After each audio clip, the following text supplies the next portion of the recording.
হুগলির তারকেশ্বরে পশ্চিমবঙ্গ দিবস উদযাপন সেজে উঠেছে তারকেশ্বর। হুগলির তারকেশ্বরে রাজ্য স্তরের পশ্চিমবঙ্গ দিবস উদযাপনকে ঘিরে উৎসবের আবহ তৈরি হয়েছে।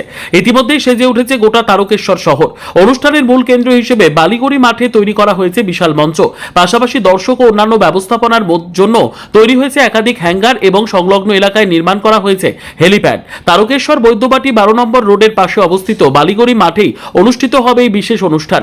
এই অনুষ্ঠানে উপস্থিত থাকার কথা রয়েছে প্রধানমন্ত্রী নরেন্দ্র মোদী এবং মুখ্যমন্ত্রী শুভেন্দু অধিকারী। অনুষ্ঠানকে কেন্দ্র করে গোটা এলাকা জুড়ে জোরদার করা হয়েছে নিরাপত্তা ব্যবস্থা। কড়া নিরাপত্তা বলয়ে মুড়ে ফেলা হয়েছে তারকেশ্বরের বিস্তীর্ণ অংশ।